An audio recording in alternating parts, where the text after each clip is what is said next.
delivered today in the Knesset by Israeli Prime Minister Benjamin Netanyahu.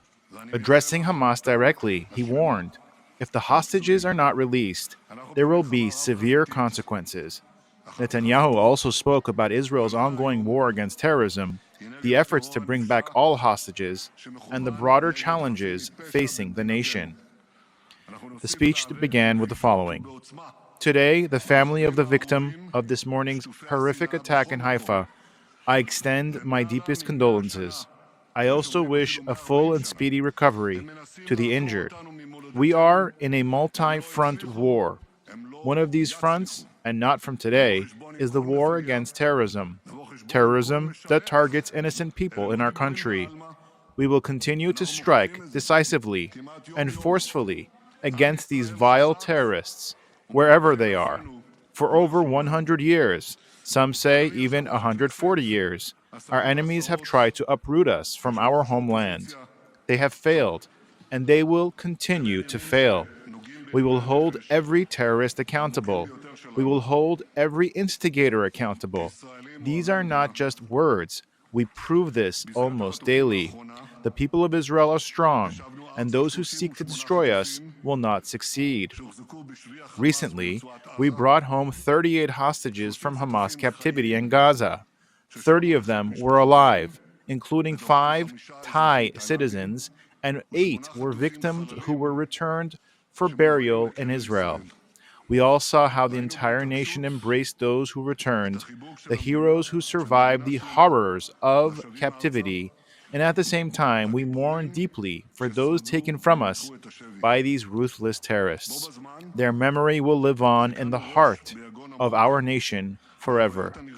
Now, let me be clear. We will not stop until we achieve complete victory. Number one, we will bring back all the hostages. Number two, we will eliminate Hamas's military and governmental power. And number three, we will ensure that Gaza will never again be a threat to Israel. Because of our soldiers' incredible bravery and the firm decisions we have made, we have already succeeded in bringing hostages home. Regarding the first hostage deal in November 2023, Hamas initially agreed to release only 50 hostages. But because we insisted, we secured the release of 80 instead. That was not easy, but because we stood firm, we brought home 30 more hostages than originally planned. For months, Hamas refused any further negotiations, and this is not just my claim.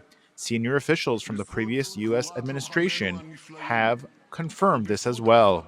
Now, let me tell you the truth about the current deal. In this latest agreement, we brought back 25 Israeli hostages alive.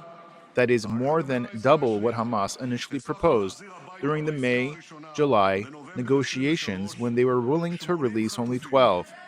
Many critics, inside and outside this Knesset, were willing to settle for that, to accept any deal at any price. But because we stood firm, we secured a much better outcome, and yet you refuse to acknowledge this, even to the hostages' families. We will continue doing what is right. President Trump has introduced a bold and an innovative vision for allowing freedom of migration from Gaza, a vision we fully support.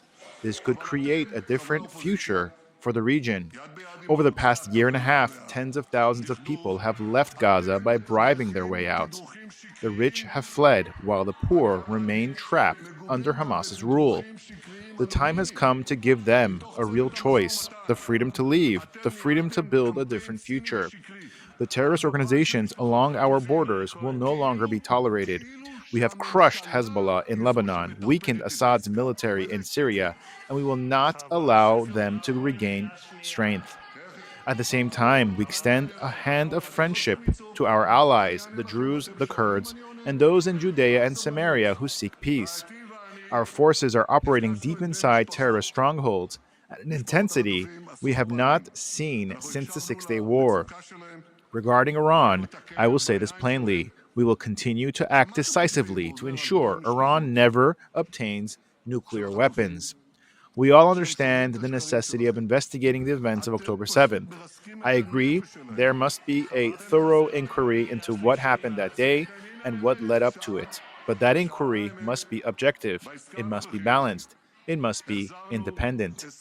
What the opposition is demanding is not an investigation, it is a political witch hunt, with conclusions written before it even begins. We will not allow that. The public demands truth, and we demand the full truth, without manipulation, without bias. While my government is leading Israel through a war on multiple fronts, we see that some, unfortunately, are trying to weaken us from within. We have heard the lies about our military operations. We have heard the falsehoods about our ceasefire negotiations. And we have seen attempts to undermine those making critical national security decisions. The media has aided and abetted these falsehoods, portraying those responsible for defending Israel as hesitant, while painting those who undermine them as leaders. But these fabrications collapse under scrutiny day after day. Since October 7th, we have made Hamas pay an unbearable price. And when I say they cannot imagine the consequences, I mean it. We have the proof. We have carried out actions no one thought possible, just as I promised. Our military successes have reshaped the Middle East. With the support of President Trump and his administration, we are now preparing for the next stages of this war. Not everything can be revealed, and that's how it should be. Crucial operations develop in secrecy, and when the time comes, they erupt into action with full force.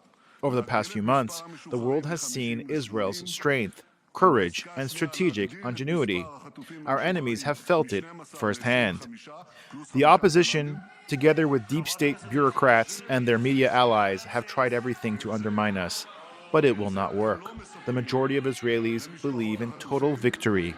The majority of Israelis want us to win.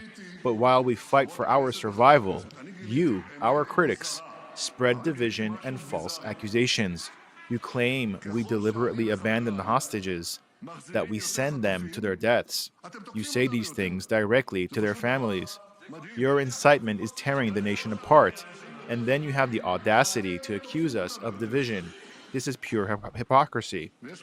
But I have news for you. It won't work. The majority of Israelis see through this. The Israeli people are not fools.